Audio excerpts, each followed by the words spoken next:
ദൈവത്തിൻ്റെ അതിപരിശുദ്ധമായ നാമം മഹത്വപ്പെടുമാറാകട്ടെ. GF good news day Christian ചാനലിലേക്ക് എല്ലാവർക്കും യേശുക്രിസ്തുവിൻ്റെ നാമത്തിലുള്ള സ്നേഹവന്ദനത്തെ അറിയിക്കട്ടെ. എപ്പോഴും പറയാറുള്ളത് പോലെ ഈ ചാനൽ നിങ്ങൾ സബ്സ്ക്രൈബ് ചെയ്യുകയും മറ്റുള്ളവരിലേക്ക് അത് ഷെയർ ചെയ്യുകയും ചെയ്യുക.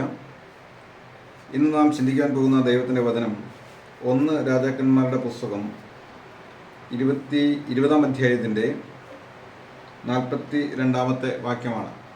യഹോവ ഇപ്രകാരം അരുളിച്ചെയ്യുന്നു, നാശത്തിനായി ഞാൻ നിയമിച്ച ആളെ നീ വിട്ടയച്ച് കളയുകൊണ്ട് നിന്റെ ജീവൻ അവൻ്റെ ജീവനും നിന്റെ ജനം അവൻ്റെ ജനത്തിനും പകരമായിരിക്കുമെന്ന് പറഞ്ഞു. ഇതിൻ്റെ പശ്ചാത്തലം എന്താണ് എന്ന് വെച്ച് കഴിഞ്ഞാൽ, അരാം രാജാവായിരുന്ന ബെൻഹദദ് ഇസ്രായേൽ രാജാവായിരുന്ന ആഹാബിനോട് യുദ്ധം ചെയ്യുവാനായിട്ട് വന്നു. യുദ്ധം ചെയ്യുവാനായിട്ട് വരുമ്പോൾ അവൻ 32 രാജാക്കന്മാരെ കൂട്ടുപിടിച്ചിട്ടാണ് ഈ ഇസ്രായേൽ എന്ന് പറയുന്ന ചെറിയ കൂട്ടത്തോട് യുദ്ധം ചെയ്യുവാനായിട്ട് വന്നത്. 1-2 ആളുകളെല്ലാം 32 രാജാക്കന്മാരുടെ കൂട്ടുപിടിച്ച് ഒരു വലിയ യുദ്ധ സന്നാഹത്തോടു കൂടി അരാം രാജാവിനെതിരെ വന്നു. അങ്ങനെ വന്ന് അവർ ദേശത്ത് പരന്ന് നിന്നതിന് ശേഷം അവൻ ദൂതന്മാരെ അഹാബ് രാജാവിൻ്റെ അടുക്കൽ ശമരിയിലേക്ക് അയച്ചു. ദൂതന്മാർ വന്നിട്ട് അവനോട് പറഞ്ഞു, അരാം രാജാവായ ബെൻഹദദ് പറയുന്നു, നിന്റെ ഭാര്യമാർ, നിന്റെ മക്കൾ, നിന്റെ സ്വർണം, നിന്റെ വെള്ളി ഇതെല്ലാം എനിക്കുള്ളതാണ് എന്ന് പറയിച്ചു. ഉടനെ ദൂതന്മാരോട് അഹാബ് രാജാവ് പറഞ്ഞു, തീർച്ചയായിട്ടും ഞങ്ങൾ നിങ്ങൾക്ക് കീഴടങ്ങിയിരുന്നു കൊള്ളാം, ഞാനും എനിക്കുള്ളതെല്ലാം നിങ്ങൾക്ക് തന്നെയാണ് എന്ന് പറഞ്ഞ് ഒരു കുഴപ്പത്തിലേക്ക് പോകാതെ ഒരു സംയമനത്തിന് വേണ്ടി ഞങ്ങൾ നിങ്ങൾക്ക് കീഴടങ്ങി നിന്നുകൊള്ളാം എന്നുള്ള നിലയിൽ സംസാരിച്ചയച്ചു. എന്നാൽ പിറ്റേന്ന് ആഹാബ് വീണ്ടും ദൂതന്മാരെ അയച്ചിട്ട് പറഞ്ഞു, ഞാൻ എൻ്റെ ഭൃത്യന്മാരെ നിൻ്റെ അടുക്കൽ അയക്കും, അവർ വന്ന് നിനക്ക് എന്തൊക്കെ കാര്യങ്ങൾ അവിടെ ഇഷ്ടമായിരിക്കുന്നോ അതെല്ലാം അവരെടുത്തോട്ട് പോരും. നിൻ്റെ ഭാര്യമാർ, നിൻ്റെ മക്കൾ, നിൻ്റെ സമ്പത്ത്, നിൻ്റെ വെള്ളി, സ്വർണം ഇതെല്ലാം എടുത്തുകൊണ്ട് പോരുമെന്ന് പറഞ്ഞു. ഇത് കേട്ടപ്പോൾ ആഹാബ് രാജാവ് ദേശത്തുണ്ടായിരുന്ന മൂപ്പന്മാരെല്ലാം വിളിച്ചു കൂട്ടി, അരാം രാജാവായ ബെൻഹദദ് ഇങ്ങനെ പറയുന്നു, അവൻ ആദ്യം വന്ന് എന്നോട് ഇങ്ങനെ സംസാരിച്ചപ്പോൾ ഞങ്ങൾ നിങ്ങൾക്ക് കീഴടങ്ങി നിന്നുകൊള്ളാമെന്ന് പറഞ്ഞു.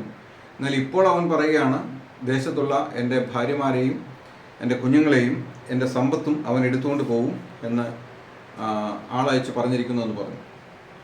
ഉടനെ ഇസ്രായേൽ മൂപ്പന്മാരും സകല ജനങ്ങളും കൂടി പറഞ്ഞു, നീ അവൻ്റെ വാക്ക് കേൾക്കരുത്, നീ അത് സമ്മതിക്കുകയും ചെയ്യരുത് എന്ന് പറഞ്ഞു.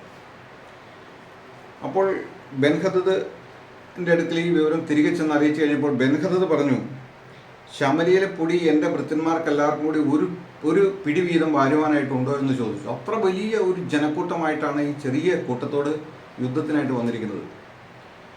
എപ്പോഴും ദൈവത്തിൻ്റെ ജനം ഒരു ന്യൂനപക്ഷമായിരിക്കുമ്പോൾ അവരെ എങ്ങനെയെങ്കിലും തോൽപ്പിക്കാം, നശിപ്പിക്കാമെന്ന് വിചാരിച്ച് ചുറ്റുമുള്ള ജാതികളെ ചേർത്തുകൊണ്ട് യുദ്ധത്തിൽ വരുന്ന അനേക ആളുകളെയും സാഹചര്യങ്ങളെയും രാജ്യങ്ങളെയും നമുക്ക് കാണുവാനായിട്ട് സാധിക്കും. അങ്ങനെ യുദ്ധം സ്റ്റാർട്ടായി കഴിഞ്ഞപ്പോൾ ദൈവം ഒരു പ്രവാചകനെ ശമര്യ രാജാവിൻ്റെ അടുക്കൽ അയച്ചു. നീ ഈ പരന്നു കിടക്കുന്ന ജനക്കൂട്ടത്തെ കണ്ടോ? ഇവരെ ഞാൻ നിൻ്റെ കയ്യിൽ ഏൽപ്പിക്കും. നിൻ്റെ കൂടെ എത്ര പേരുണ്ട്? ആകെ എണ്ണി നോക്കിക്കഴിഞ്ഞപ്പോൾ വളരെ കുറച്ച് ആളുകൾ മാത്രമേ യുദ്ധം ചെയ്യുവാനായിട്ട് ആഹാബ് രാജാവിൻ്റെ കൂടെ ഉള്ളൂ. അങ്ങനെ യുദ്ധം ചെയ്തു കഴിഞ്ഞപ്പോൾ ആ യുദ്ധത്തിൽ ആകെ 7200 ചില്ലാനും ആളുകൾ മാത്രമേ ഇസ്രായേൽ രാജ്യത്തിൽ ഭടന്മാരായിട്ട് യുദ്ധത്തിനായിട്ടുണ്ടായിരുന്നുള്ളൂ. എന്നാൽ ഈ സംഘത്തെയൊക്കെയും അവർ കഠിനമായിട്ട് തോൽപ്പിച്ചു. ബെൻഹദദും അവരുടെ കയ്യിൽ നിന്ന് കുതിരച്ചേവകരുടെ കൂടെ ഓടിപ്പോയി. അപ്പോൾ പ്രവാചകൻ, ഒരു ദൈവപുരുഷൻ വന്നിട്ട് അവൻ്റെ അടുക്കൽ പറഞ്ഞു, നീ ഒരുങ്ങിയിരുന്നു കൊള്ളണം, അടുത്ത വർഷം അവൻ വീണ്ടും യുദ്ധത്തിന് വരും. ദൈവം തൻ്റെ ദാസന്മാർ മുഖാന്തരം ദൈവജനത്തിന് എപ്പോഴും അരുളപ്പാട് കൊടുത്തുകൊണ്ടിരിക്കും. അടുത്ത വർഷം സംഭവിക്കാൻ പോകുന്ന കാര്യം സർവജ്ഞാനിയായ ദൈവം തൻ്റെ ദാസന്മാരിലൂടെ അഹാബ് രാജാവിനെ അറിയിച്ചു. അങ്ങനെ പിറ്റേ ആണ്ടിൽ ബെൻഹദദ് യുദ്ധത്തിന് വന്നു. അവർ ദേശം മുഴുവൻ പരന്ന് യുദ്ധത്തിനായിട്ട് ജനത്തെ കൂട്ടിക്കൊണ്ടുവന്നു. വലിയൊരു കൂട്ടമാണ് വന്നിരിക്കുന്നത്. അപ്പോൾ അവരുടെ ഭൃത്യന്മാർ ഈ ബെൻഹദദിനോട് പറഞ്ഞൊരു കാര്യം, ഇസ്രായേലിൻ്റെ ദൈവം പർവ്വത ദേവനാണ്, അതുകൊണ്ടാണ് നമ്മൾ കഴിഞ്ഞ വർഷം അവരുടെ മുമ്പിൽ തോറ്റുപോയത്. അതുകൊണ്ട് നമുക്ക് ഈ വർഷം സമഭൂമിയിൽ വെച്ച് യുദ്ധം ചെയ്യാം, അവിടെ വെച്ച് നമുക്കവരെ തോൽപ്പിച്ച് കളയാൻ പറ്റും എന്ന് പറഞ്ഞു. അങ്ങനെ 7 ദിവസം പാളയം ഇറങ്ങി. 7-ാം ദിവസം പട തുടങ്ങിയപ്പോൾ 1,00,000 കാലാളുകളെ ഒറ്റ ദിവസം കൊണ്ട് ഇസ്രായേലിൽ കൊന്നുകളഞ്ഞു. തന്നെയല്ല, അവരുടെ പട്ടണം അതിൽ ഇടിഞ്ഞു വീണ് ഏകദേശം 27,000 പേര് മരിച്ചുപോയി. അങ്ങനെ ജനം ഇസ്രായേലിന് മുമ്പിൽ നിന്ന് തോറ്റോടിപ്പോയി.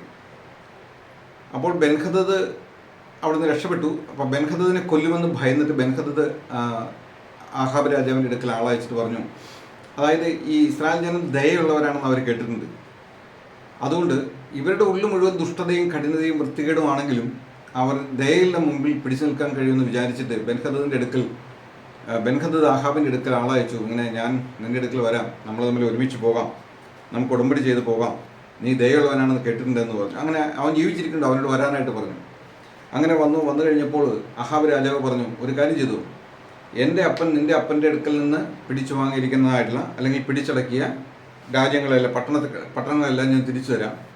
തന്നെയല്ല, ദമ്മശ്ശേക്കിൽ നീ തെരുവീതികളെ വഴികളെല്ലാം വെട്ടിക്കൊള്ളുക. അങ്ങനെ ഉടമ്പടി ചെയ്ത് ബെൻഹദദിനെ വിട്ടയച്ചു. 2-ാമത്തെ വർഷം ദൈവം പറഞ്ഞതാണ്, അടുത്ത വർഷം യുദ്ധം ഉണ്ടാകും, നീ കരുതിയിരുന്നു കൊള്ളണം, ശത്രുവിനെ നിൻ്റെ കയ്യിൽ ഏൽപ്പിക്കും, നീ അവനെ തോൽപ്പിച്ച് ഉന്മൂലനാശമാക്കണം എന്ന് പറഞ്ഞ് അയച്ചതാണ്.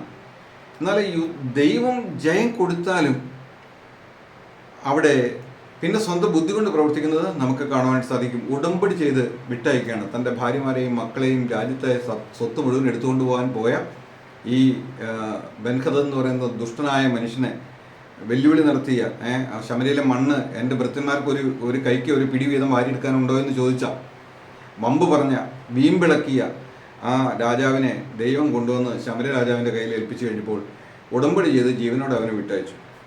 അപ്പോൾ പ്രവാചകൻ പറഞ്ഞ വാക്യമാണ് നമ്മളിന്ന് പ്രാരംഭത്തിൽ വായിച്ചു കേട്ടത്. എന്താണ് ആ വാക്യം? നാശത്തിനായി ഞാൻ നിയമിച്ച ആളെ നീ വിട്ടയച്ചതുകൊണ്ട് നിന്റെ ജീവൻ അവൻ്റെ ജീവനും നിന്റെ ജനം അവൻ്റെ ജനത്തിനും പകരമായിരിക്കും. ദൈവം ചില ആളുകളെ നാശത്തിനായിട്ട് അത് കൊണ്ടുവരികയാണ്. കാരണം കഴിഞ്ഞ വർഷം യുദ്ധമുണ്ടായി, ഈ വർഷം യുദ്ധമുണ്ടായി, ഇനി അടുത്ത സ്റ്റെപ്പ് ഉണ്ടാകാതിരിക്കാൻ വേണ്ടിയിട്ടാണ് ദൈവം ഇവരോട് പറഞ്ഞത് നീ കരുതിയിരിക്കണമെന്ന് പ്രവാചകൻ മുഖാന്തരം അറിയിച്ചു, യുദ്ധം ഉണ്ടാകുമെന്ന് പറഞ്ഞു. എന്നിട്ട് അവനെ വിട്ടയക്കുന്നത് കാണുവാൻ സാധിക്കും. കഴിഞ്ഞ ദിവസം ഇസ്രായേൽ ബന്ദിയായിരുന്ന ഒരു യൗവനക്കാരനെ ഹമാസ് വിട്ടയക്കുന്ന ഒരു രംഗമുണ്ടായിരുന്നു. ഒരു ബന്ദി കൈമാറ്റത്തിൻ്റെ ഭാഗമായിട്ട് വിട്ടയക്കുന്ന ഒരു രംഗമുണ്ടായിരുന്നു. ആ സമയത്ത് ഹമാസ് പോരാളികളുടെ നെറുകയിൽ ഈ ഇസ്രായേൽ പൗരൻ ചുംബിക്കുന്നത് നമുക്ക് കാണുവാനായിട്ട് സാധിക്കും. ലോകമെങ്ങും ആ വീഡിയോ കണ്ടു. ഇസ്രായേൽ ജനത്തിന് അതൊരു അപമാനം പോലെയായി. കാരണം സമാധാനത്തോടെ ജീവിച്ചിരുന്ന ഇസ്രായേൽ രാജ്യത്തിലേക്ക് 1 വർഷം മുമ്പ് അതിക്രമിച്ച് കയറി അവിടെയുള്ള സ്ത്രീകളെയും കുഞ്ഞുങ്ങളെയും കൊല്ലുകയും കുറേ എണ്ണങ്ങളെ തട്ടിക്കൊണ്ടുപോവുകയും ചെയ്ത് അടിമകളാക്കി 1 വർഷത്തോളം തുറങ്കലുകളിലും ഗുഹകളിലെല്ലാം ഒളിപ്പിച്ചു വെച്ചിട്ട് ഇപ്പോൾ ബന്ദി കൈമാറ്റത്തിലൂടെ അവരെ തിരിച്ച് പുറത്തേക്ക് കൊണ്ടുവരുമ്പോൾ ആ ഇസ്രായേലിലെ ഭടന് ചിന്തിക്കാമായിരുന്നു, എൻ്റെ ദൈവവും എൻ്റെ കൂടെയുള്ള ജനങ്ങളും മുഖാന്തരമാണ് ഞാനിന്ന് റിലീസാകുന്നത്, അത് ഹമാസ് പോരാളികളുടെ ദയയോ കരുണയോ അല്ല എന്ന് അവന് നന്നായിട്ട് അറിയാമായിരുന്നു. എന്നിട്ട് എന്തുകൊണ്ട് അവനെ ചുംബിച്ചു എന്നുള്ളത് മനസ്സിലാക്കാൻ പറ്റാത്തൊരു കാര്യമാണ്. ഞാൻ ഇതിനെക്കുറിച്ച് കഴിഞ്ഞ 2 ദിവസമായിട്ട് പല പ്രാവശ്യം ചിന്തിക്കുകയും ആലോചിക്കുകയൊക്കെ ചെയ്തു കഴിഞ്ഞപ്പോൾ ഒരു ഇസ്രായേലിന് ഒരിക്കലും അങ്ങനെ ചെയ്യുവാനായിട്ട് സാധ്യതയില്ലാത്തതാണ്. എൻ്റെ ഹൃദയത്തിൽ വന്ന ഒരു ചിന്ത, ഒരിക്കൽ ബൈബിൾ കത്തിച്ചു കളഞ്ഞ സാധു സുന്ദർ സിംഗ് തനിക്ക് സമാധാനം നഷ്ടപ്പെട്ട് ആ രാത്രിയിൽ ദൈവം ഉണ്ടെങ്കിൽ എനിക്ക് വെളിപ്പെടണമെന്ന് അവൻ ആഗ്രഹിച്ചപ്പോൾ ആ രാത്രിയിൽ ദൈവം യേശുക്രിസ്തു അവന് പ്രത്യക്ഷപ്പെടുകയും യേശുക്രിസ്തു രക്ഷകനാണെന്ന് അവൻ അറിയിക്കുകയും അങ്ങനെ സാധു സുന്ദർ സിംഗ് യേശുക്രിസ്തുവിനെ ഏറ്റുകൊള്ളുകയും തുടർന്ന് യേശുക്രിസ്തുവിൻ്റെ ഒരു നല്ല സാക്ഷിയായിട്ട് അവൻ ജീവിക്കുകയും ചെയ്ത ചരിത്രം നമുക്കറിയാവുന്നതാണ്. ഹമാസ് പോരാളികളുടെ കൽത്തുറങ്ങുകളിൽ അടിമപ്പെട്ട് കിടന്ന ഈ പോരാളി ഒരു പക്ഷേ, ഇതെൻ്റെ ഹൃദയത്തിലെ ചിന്തയാണ്, അവൻ യേശു ക്രിസ്തുവിനെ അറിഞ്ഞു കാണും. ഇസ്രായേൽ ജനം യേശു ക്രിസ്തുവിനെ ഇതുവരെയും സ്വീകരിച്ചിട്ടില്ല. 2000 വർഷങ്ങൾക്ക് മുമ്പ് സ്വന്തമായവരിലേക്ക് യേശു ക്രിസ്തു വന്നു, സ്വന്തമായവരും അവനെ കൈക്കൊണ്ടില്ല. അവർ യേശു ക്രിസ്തുവിനെ ക്രൂശിക്കാനായിട്ട് ഏൽപ്പിച്ചു കൊടുത്തു. അവർ യേശു ക്രിസ്തുവിനെ ക്രൂശിൽ തറച്ചു കൊന്നു. യേശു ക്രിസ്തു മരിച്ചു, ഉയർത്തെഴുന്നേറ്റ് സ്വർഗത്തിലേക്ക് കയറിപ്പോയി, വീണ്ടും വരും. എന്നാൽ ഈ ഒരു സത്യത്തെ ഇന്നുവരെയും ഇസ്രായേൽ ജനം അംഗീകരിച്ചിട്ടില്ല. അപ്പോൾ ഈ ഹമാസ് പോരാളികളുടെ തടങ്കലിൽ ഇരുന്ന സമയത്ത് യേശു ക്രിസ്തു അവന് പ്രത്യക്ഷപ്പെട്ട് കാണണം. യേശു ക്രിസ്തുവിൻ്റെ സ്നേഹം അവനിലേക്ക് വരാതെ ഇത്രമാത്രം ക്രൂരത ചെയ്ത ഹമാസ് പോരാളികളോട് ക്ഷമിക്കുവാനുള്ള ഒരു സാധ്യത വളരെ അപൂർവം മാത്രമായിട്ടാണ് കാണുന്നത്. തന്നെയല്ല, ഈ സംഭവത്തിന് ശേഷം തൻ്റെ പിതാവാണ് അവരെ കൊണ്ട് നിർബന്ധിച്ച് ചെയ്യിച്ചതാണെന്നുള്ള വിവരം ലോകത്തോട് പറഞ്ഞിരിക്കുന്നത്. ഇവൻ ഈ ചെറുപ്പക്കാരനൊന്നും സംസാരിച്ചിട്ടില്ല. കാരണം യേശുക്രിസ്തുവിനെ അംഗീകരിക്കാത്ത ഇസ്രായേൽ യേശുക്രിസ്തുവിനെ അംഗീകരിച്ചത് മൂലമാണ് ഇങ്ങനെ സംഭവിച്ചതെന്ന് പറയാനായിട്ട് ഒരുപക്ഷെ സാധ്യത വളരെ കുറവാണ്. കാരണം യേശുക്രിസ്തു ക്രൂശിൽ മേൽ കയറി മരിച്ച് അവനെ അരിമത്തിക്കാരനായ യോസഫിൻ്റെ കല്ലറയിൽ അടക്കം ചെയ്തു കഴിഞ്ഞപ്പോൾ യഹൂദന്മാർ പറഞ്ഞൊരു കാര്യമുണ്ട്, ഇവൻ മരിച്ചിട്ട് 3-ാം നാൾ ഉയർത്തെഴുന്നേൽക്കുമെന്ന് പറഞ്ഞതാണ്. അതുകൊണ്ട് ശിഷ്യന്മാർ വന്ന് ഇവൻ്റെ ശരീരം മോഷ്ടിച്ചിട്ട് വേറൊരു രീതിയിൽ അപവാദം പറഞ്ഞുണ്ടാക്കാൻ സാധ്യതയുണ്ട്, അതുകൊണ്ട് കല്ലറ ഉറപ്പാക്കണമെന്ന് പറഞ്ഞു. പിലാത്തോസ് എന്ന് പറഞ്ഞ റോമൻ ഗവർണർ പറഞ്ഞു, നിങ്ങളാൽ ആവോളം പോയി ഉറപ്പാക്കിക്കൊള്ളാനായിട്ട് പറഞ്ഞു. അങ്ങനെ അന്ന് ആ കല്ലറ റോമൻ പടയാളികളുടെ കാവൽ കൊണ്ട് അത് കവർ ചെയ്തു. റോമൻ ഗവൺമെൻറ് കല്ലറയ്ക്ക് സീല് വെച്ചു, മുദ്രയിട്ടു. എന്നാൽ യേശുക്രിസ്തു 3-ാം നാൾ ഉയർത്തെഴുന്നേറ്റു. യേശുക്രിസ്തു ഈ ഭൂമിയിൽ വീണ്ടും 40 ദിവസം ജീവിച്ചു. അനവധി അത്ഭുതങ്ങളും അടയാളങ്ങളും എല്ലാം ചെയ്തു. എന്നിട്ടും യഹൂദന്മാർ യേശുക്രിസ്തുവിനെ വിശ്വസിച്ചില്ല, അവനെ രക്ഷിതാവായിട്ട് കൈക്കൊണ്ടില്ല. എന്നാൽ വരും നാളുകളിൽ യേശുക്രിസ്തുവിനെ ഏറ്റുകൊള്ളുന്ന ഒരു വലിയ സമൂഹം എല്ലാ ജനതകളിൽ നിന്നും ഉണ്ടാകുമെന്ന് ഞാൻ വിശ്വസിക്കുന്നു. ദൈവം അതിനുള്ള വഴികൾ ഒരുക്കിക്കൊണ്ടിരിക്കുകയാണ്. ഒരുപക്ഷെ ആ ഹമാസ് പോരാളികളുടെ തടങ്കലിൽ നിന്ന് രക്ഷപ്പെട്ട ആ ചെറുപ്പക്കാരൻ്റെ ഹൃദയത്തിൽ യേശുക്രിസ്തുവിൻ്റെ സ്നേഹം നിറഞ്ഞു കാണും. അതുകൊണ്ടാണ് ശത്രുവിനോട് ക്ഷമിക്കുവാനുള്ള ഒരു മനസ്സ് അവന് വന്നത് എന്ന് ഞാൻ ചിന്തിക്കുന്നു. അനേക അനുഭവങ്ങൾ അനേകരുടെ ജീവിതത്തിൽ അങ്ങനെ ഉണ്ടായതായിട്ട് നാം അറിഞ്ഞിട്ടുണ്ട്. സാധു സുന്ദർ സിംഗ്, അതുപോലെ പാകിസ്ഥാൻകാരിയായ ഒരു മുസ്ലിം പെൺകുട്ടി, യേശുക്രിസ്തു അവളുടെ റൂമിൻ്റെ ഉള്ളിൽ വരികയും അവളെ രക്ഷിക്കുകയും ചെയ്ത സംഭവം. അനവധി ഇടങ്ങളിൽ ഹമാസ് പോരാളികളുടെ ഇടയിൽ നിന്ന് തന്നെ പലരും അങ്ങനെ രക്ഷിക്കപ്പെട്ടതായിട്ടുള്ള ചരിത്രങ്ങൾ ഉണ്ടായിട്ടുണ്ട്. അതുകൊണ്ട് ഈ തലമുറയിൽ യേശുക്രിസ്തുവിൻ്റെ 2ാമത്തെ വരവ് ഏറ്റവും അടുത്തിരിക്കുന്ന നാളുകളിൽ കർത്താവ് മുൻ നിർണയിച്ച ആളുകളെല്ലാം രക്ഷിക്കപ്പെടുവാൻ തക്കവണ്ണം കാരണമായി തീരുന്ന സാഹചര്യങ്ങൾ നടന്നുകൊണ്ടിരിക്കുകയാണ്. എന്നെ കേൾക്കുന്ന പ്രിയ സഹോദരി, ഹമാസ് പോരാളിയോട് ക്ഷമിക്കുവാൻ ആ ചെറുപ്പക്കാരൻ കാണിച്ച ആ സ്നേഹത്തെ ഞാൻ അത് വളരെ സന്തോഷത്തോടു കൂടി എടുക്കുകയാണ്. ഇസ്രായേലുകൾക്ക് അതൊരിക്കലും സന്തോഷിക്കുവാനുള്ളൊരു വകയല്ല. കാരണം ഇസ്രായേലിനെ സംബന്ധിച്ചിടത്തോളം അവരിപ്പോഴും യേശുക്രിസ്തുവിൻ്റെ സ്നേഹത്തെ അറിഞ്ഞിട്ടില്ല. അവർ യുദ്ധത്തിൻ്റെ മുഖത്ത് തന്നെയാണ്. ഇവിടെ അരാം രാജാവായിരുന്ന ബെൻഹദദിനെ കയ്യിലേൽപ്പിച്ചിട്ടും കൊന്നുകളയാതിരുന്ന ആഹാബ് രാജാവിനോട് പ്രവാചകൻ പറഞ്ഞ ആ ഒരു കാലഘട്ടം മാറി. ഇത് കൃപയുടെ കാലഘട്ടമാണ്.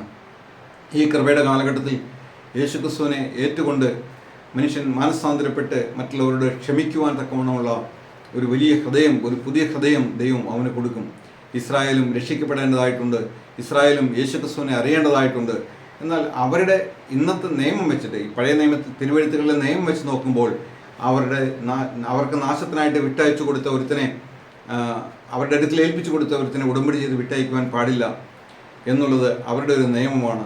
എന്നാൽ ആ പോരാളി ഒരുപക്ഷെ അവനെ ചുംബിക്കുവാനായിട്ടുള്ള കാരണമെന്ന് പറയുന്നത് അവൻ യേശുക്രിസ്തുവിൽ കൂടിയുള്ള രക്ഷയുടെ ആ സമാധാനം അറിഞ്ഞു കാണും. ആ തുറങ്കലിൽ വെച്ച്, ആ ഗുഹയിൽ വെച്ച്, ആ ടണലിൽ വെച്ച്. അതുകൊണ്ട് മാത്രമായിരിക്കും അങ്ങനെ ചെയ്തതെന്ന് ഞാൻ വിശ്വസിക്കുന്നു. ഈ നാളുകളിൽ അനേകർ യേശുക്രിസ്തുവിനെ അറിയുവാനും യേശുക്രിസ്തുവിൻ്റെ സ്നേഹത്തിലേക്ക് വരുവാനും ഇസ്രായേൽ ജനം യേശുക്രിസ്തുവിനെ സ്വീകരിക്കുവാനും എല്ലാം ഇടയായിട്ട് തീരട്ടെ എന്ന് ഞാൻ ആഗ്രഹിക്കുന്നു. നമുക്കതിനായിട്ട് പ്രാർത്ഥിക്കാം. ഞങ്ങളുടെ സ്വർഗീയ നല്ല പിതാവായ ദൈവമേ, കഴിഞ്ഞ ഒരു വർഷമായിട്ട് ഇസ്രായേലും ഹമാസ് പോരാളികളും തമ്മിൽ വലിയ യുദ്ധം നടന്നുകൊണ്ടിരിക്കുകയാണ് കർത്താവേ. ദൈവമേ, 2 പക്ഷത്തും വലിയ നാശങ്ങൾ, അതിൽ കൂടുതൽ നാശങ്ങൾ ആ ഗസ പട്ടണം നിർജ്ജനമാകുന്ന നിലയിൽ കർത്താവെ, തിരുവെഴുത്തുകൾ നിവൃത്തിയാകുന്ന നിലയിൽ ഗസയിൽ കർത്താവെ പലതും സംഭവിച്ചുകൊണ്ടിരിക്കുന്നത് ഞങ്ങൾ കാണുന്നു കർത്താവെ. എത്രയോ ആയിരക്കണക്കിന് കെട്ടിടങ്ങൾ തകർന്നരിപ്പണമായി. കർത്താവെ ആശുപത്രിയുടെ മറവിലിരുന്നു കൊണ്ട് കർത്താവെ കരുണയില്ലാതെ യുദ്ധങ്ങൾ നടത്തി വന്ന അവർ കർത്താവ് ഇപ്പോൾ മാളത്തിൽ ഒളിക്കേണ്ട ഒരു ഗതികേടിലേക്ക് വന്നു. ചുറ്റുമുള്ള കർത്താവെ അവരുടെ അയൽ രാജ്യങ്ങളുടെ ബലം പിടിച്ചുകൊണ്ട് ഒരു ചെറിയ കേരളത്തിൻ്റെ അത്രമാത്രം വലിപ്പമുള്ള കൊച്ചു രാജ്യമായ ഇസ്രായേലിനോട് യുദ്ധം ചെയ്യാൻ വന്ന് പലപ്പോഴും അവർ അനുഭവിച്ചതാണ്. അവരോട് ജയിക്കാൻ കഴിയുകയില്ല. എന്നാൽ ഓരോ ഘട്ടത്തിൽ അവർ തീരുമാനിക്കും, അവരുടെ ദൈവം പർവ്വതദേവനാണ്, സമഭൂമിയിൽ വെച്ച് യുദ്ധം ചെയ്താൽ നമുക്കവരെ ജയിക്കാൻ കഴിയുമെന്നുള്ള ചിന്ത പോലെ ജാതികൾ തെറ്റായ ചിന്തയിൽ ഇസ്രായേലിനെ ആക്രമിക്കാൻ വരുമ്പോൾ ഇസ്രായേലിൻ്റെ ദൈവം അവരെ സംരക്ഷിക്കുകയും വിടുവിക്കുകയും ചെയ്യുന്നത് ഞങ്ങൾ കഴിഞ്ഞ അനേക ആയിരക്കണക്കിന് വർഷങ്ങൾക്ക് മുമ്പ് തിരുവെഴുത്തുകളിലൂടെ ഞങ്ങൾ മനസ്സിലാക്കിയിട്ടുണ്ട്. കർത്താവ് ഇന്നും ആ ദൈവം ഇസ്രായേലിന് വേണ്ടി പ്രവർത്തിക്കുന്നുണ്ട്. എന്നാൽ യേശുക്രിസ്തു അവർക്ക് വേണ്ടി മരിച്ചു. ആ ഒരു സത്യം അവർ തിരിച്ചറിഞ്ഞ് അവർക്കായിട്ട് ജീവിച്ചു ഉയർത്തെഴുന്നേറ്റ യേശുക്രിസ്തുവിനെ സ്വീകരിക്കുവാൻ തക്കവണ്ണം അവരുടെ ഹൃദയങ്ങളെ കർത്താവായ യേശുക്രിസ്തുവിലേക്ക് ആകർഷിക്കണമെന്ന് ഞങ്ങൾ അവിടുത്തോട് പ്രാർത്ഥിക്കുന്നു. കർത്താവേ, ഇന്ന് വചനം കേട്ട അങ്ങയുടെ മക്കളൊക്കെ അനുഗ്രഹിക്കണമേ കർത്താവേ. ദൈവനാമം മഹത്വപ്പെടുവാനിടയാകണമേ കർത്താവേ. ദൈവകൃപ കൊണ്ട് എല്ലാവരും നിറയ്ക്കണമെന്ന് പ്രാർത്ഥിക്കുന്നു കർത്താവേ. ദുഷ്ടൻ്റെ കയ്യിലേക്ക് അകപ്പെടാതെ കൊണ്ട് അങ്ങയുടെ കുഞ്ഞുങ്ങളെ അങ്ങ് പരിപാലിക്കണമേ കർത്താവേ. വിശിഷ്യ ശുശ്രൂഷ മുഖത്ത് നിൽക്കുന്ന എല്ലാവർക്കും വേണ്ടി പ്രാർത്ഥിക്കുന്നു കർത്താവെ. അവരോട് കരുണ കാണിക്കണമേ കർത്താവെ. ഈ ചാനൽ സബ്സ്ക്രൈബ് ചെയ്തിരിക്കുന്ന എല്ലാ മക്കളെയും കർത്താവ് അനുഗ്രഹിക്കണമെന്ന് പ്രാർത്ഥിക്കുന്നു. അവരുടെ എല്ലാ ആവശ്യങ്ങളിലും കൂടെ ഇരുന്ന് വഴി നടത്തണമെന്ന് പ്രാർത്ഥിക്കുന്നു കർത്താവ്. ഇന്ന് രാവിലെ അടിയങ്ങൾക്ക് ഇങ്ങനെ വചനം നൽകിയതിനായിട്ട് സ്തോത്രം. എല്ലാ മഹത്വം അങ്ങേക്ക് തരുന്നില്ല. ഞങ്ങൾക്ക് വേണ്ടി ജീവൻ വെച്ച വിശുദ്ധാവും കർത്താവുമായ യേശു ക്രിസ്തുവിൻ്റെ പരിശുദ്ധമായ നാമത്തിൽ തന്നെ ആമേൻ.